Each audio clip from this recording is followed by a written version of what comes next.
Whew! Oh, what a tiring day of hugging. The hug machine is exhausted. Hug machine can hug no more. Oh wait. Why yes. You may hug the hug machine. Hug machine is always open for business. And what is the hug machine's business? Hugs! Yay! All right, did you guys like that one? Yeah! All right. You have a question. One question. Yes. I know that one. Do I know what? I have met Jeff Kinney. He has been to our store 3 times. We have a drawing of a couple of different Diary of a Wimpy Kid drawings. That's awesome. You know what's really awesome? I was hanging out there while y'all came in, and you guys were so excited to see new books in the library. There is nothing better, I think, than seeing new books. Hey, I'm going to read a book that involves a character you may not know. So tell me if I need to explain. Have you ever heard of Batman? Yeah! Oh, okay, good. Then I don't need to explain Batman? Are you sure? You look like you're not quite sure about Batman. I don't know. You don't know Batman? Well, let's see. Let's see if we can find out. Do you ever get the feeling you're not quite like everyone else? Is it hard for you to fit in and make friends? Do you sometimes wish you could just disappear? If so, well then you're a lot like Batman. If you whisper when others shout, but your mind roars with ideas, if playing on a team sometimes isn't your thing, and you enjoy being on your own, well then you are a lot like Batman. If making friends doesn't come easy, but the ones you have are forever friends, well then you are a lot like Batman. But wait, can you soar like a bird through the sky? No. Can you pick up a car with your bare hands? No. Can you shoot lasers from your face? No. You know what? That's okay, because neither can Batman. He is. You don't need to be the fastest or the strongest to be a super friend or to enjoy a good book or to try and solve a tricky puzzle or to paint a beautiful picture. You just need to be you. The end. That was so short. It was short. I like that book because it tells me that, you know what? Sometimes those people that seem so much larger than life, like Batman, they're just like us. All right. I've got another book. Let's see. Got to check my watch because I got to see how much time I have. I think we're good. All right. I'm going to read. All right. I like this book because it tells a story about some real sisters and a brother that lived a long time ago that loved books so much they made all kinds of books, and we read some of them today. It's called The Little Books of Little Brontes. All right, you guys ready? Many years before you were born, a child named Charlotte Bronte made a little book for her little sister Anne.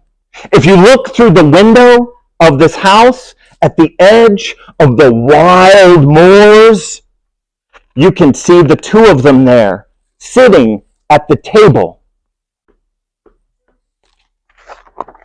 Charlotte is writing the story on pages she has cut down to the size of Anne's hand. Hold up your hand.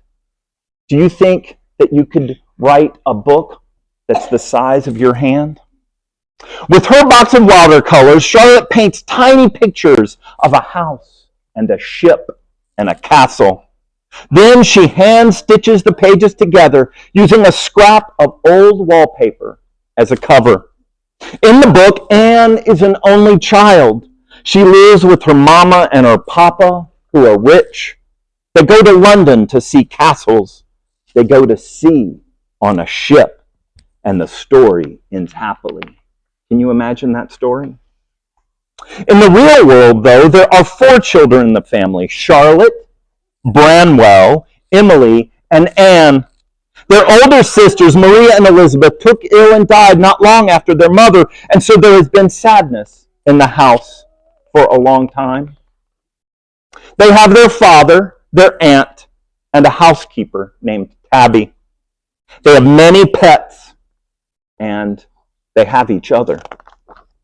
The Brontes live midway between the moors. The moors are like a wild, grassy area out in Scotland.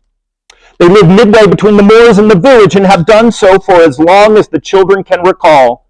And when they do leave their home, they seldom journey farther than they can walk. This is before cars. The children are a world unto themselves. They have their lessons in the mornings and spend their afternoons running wild. When visitors come to the parsonage, as their house is known in the village, Emily hides under the table. Can you see her? Yeah. And Anne hides behind the door. Can you see her? I see a little face right there. Can you see? Me too. Charlotte holds open a book so close to her face that her nose touches the pages as though she could disappear right inside.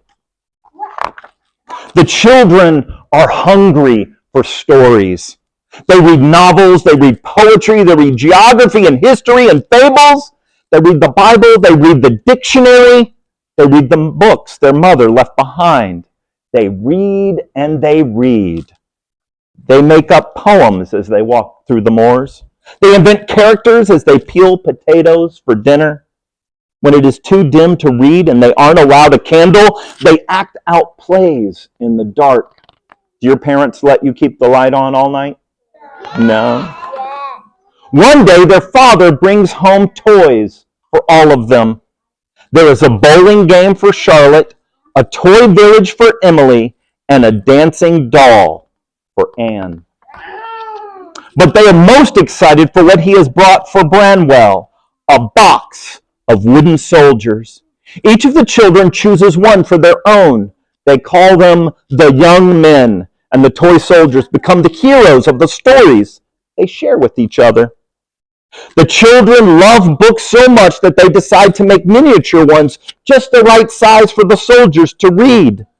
Hold your fingers up, just a little far apart. That's how big those books are for those kids, for the soldiers. The handwriting is so small that none of the grown-ups in the house can read them.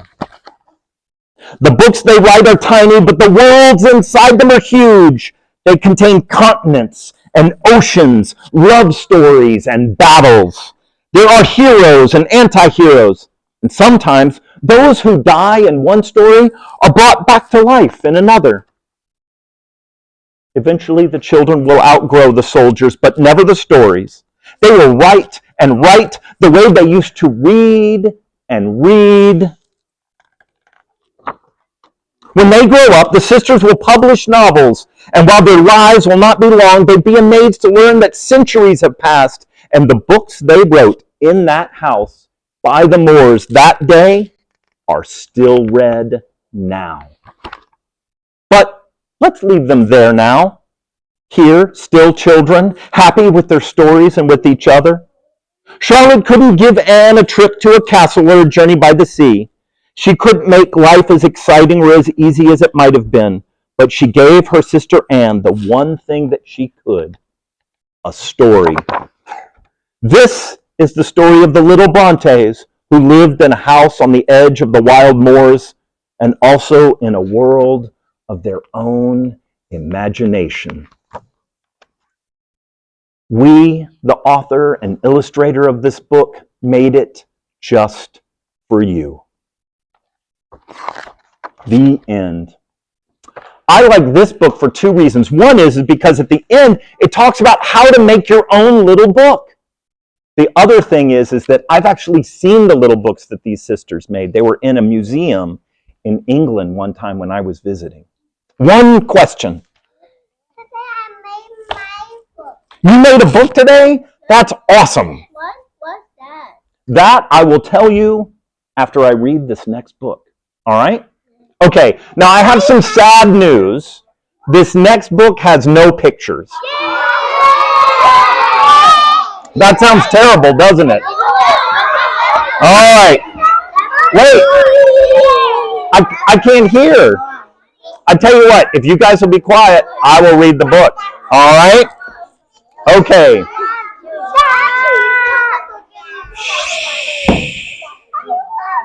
This is a book with no pictures.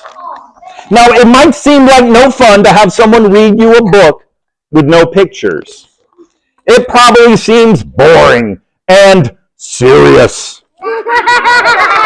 Except, here is how a book works. Everything the words say, the person reading the book has to say, no matter what. That's the deal. That's the rule. So that means, even if the words say, Mark! Wait, what? That doesn't even mean anything. Mark! Wait a second. This isn't the kind of book I want to read. And I have to say every book the word says? Yeah! Uh-oh. I am a monkey who taught myself to read. Hey, I'm not a monkey. And now I'm reading you this book with my monkey mouth and my monkey voice. That's not true. I'm not a monkey. Yes, I am a monkey. Also, I am a robot monkey. What? And my head is made of blueberry pizza. Wait a second. Is this whole book a trick? Can I stop reading this? Please? Okay, and now it is time for me to sing you my favorite song. A song? Do I really have to sing? Glug, glug, glug, my face is a mug. I eat it for breakfast, right off the rug. What? This book is ridiculous. Can I stop reading it? No? There are more pages? I have to read the rest? My only friend in the whole wide world is a hippo named Boo Boo Butt. Boo Boo Butt? And also, the kids I'm reading this book to are the best kids ever in the history of the entire world. Oh, really? And these kids are the smartest kids too, because these kids chose this book even though it has no pictures, because these kids know that this is the book that makes grown-ups have to say silly things and make silly sounds like, oh no, oh no, oh no, oh no, here it comes!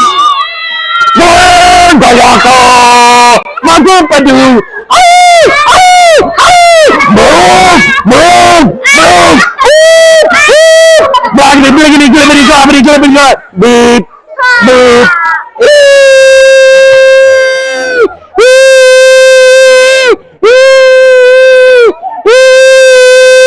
My donkey face! Oh my goodness. Ah! Please don't ever make me read this book again. It's so silly. In fact, it is completely and utterly preposterous. Next time, please choose a book with pictures, because this book is just too ridiculous to read. The end. Bonk. I didn't want to say that. The end. You want me to read the back?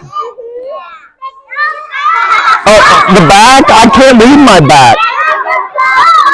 The back of the chair? The back of the book? What does it say on the back of the book? Warning! This book looks serious, but it is actually completely ridiculous. If a kid is trying to make you read this book, the kid is playing a trick on you. You will end up saying silly things and making everybody laugh and laugh. Don't say, I didn't warn you. Hey, all right, folks, this has been so great, but part of my job is to run all over Atlanta and read books for story times to different schools, and so I'm going to have to skedaddle. Are you guys excited for Readathon? I'm so excited to find out how much you guys read during Readathon. There is nothing more awesome than being able to see all the things in the world through the pages of a book. Who wrote the book with no pictures? What's that? Who wrote the book? Who wrote the book? A man named B.J. Novak wrote this book, and he too has been to our store. Isn't that crazy? All right. Thank you so much for letting me come. Thank you for watching me on the big screen too. Y'all have a good one.